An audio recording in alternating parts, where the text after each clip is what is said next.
الحمد لله الذي فسيح القلوب ومالك الكوالب والقلوب، والصلاة والسلام على سيدنا محمد النبي المحمود الذي من أحبه نال المسرور، وعلى آله وصحبه الثابتين في وجهه الخطوب.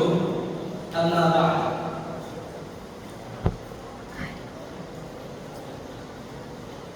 ബഹുമാനപ്പെട്ട അധ്യക്ഷൻ, മറ്റെന്നെ ശബ്ദം നിർവഹിച്ചുകൊണ്ടിരിക്കുന്ന മുത്തഅല്ലിം സുഹൃത്തുക്കൾ, ഏവർക്കും എൻ്റെ സലാമിന്റെ അഭിവാദ്യങ്ങൾ. അസ്സലാമു അലൈക്കും വറഹ്മത്തുള്ളാഹി വബറകാതുഹു. സർവ്വലോകം ശ്രദ്ധിച്ചുകൊണ്ടിരിക്കുന്ന അല്ലാഹു തആല, അവന്റെ സർവ്വലോകം ശ്രദ്ധിച്ച് പരിപാലിക്കുന്ന സർവ്വശക്തനും സർവ്വേശ്വരനുമായ അല്ലാഹു തആല അവന്റെ അടിമകളായ മാനവരാശിക്ക് അനേകം അനുഗ്രഹങ്ങൾ ചൊരിഞ്ഞു. ഇക്കൂട്ടത്തിൽ പഠിച്ചവന്റെ അനുഗ്രഹം ആസ്വദിച്ചുകൊണ്ടിരിക്കുന്ന സമൂഹമാണ് ഉമ്മത്തെ മുഹമ്മദിയ. അവർക്ക് നൽകിയ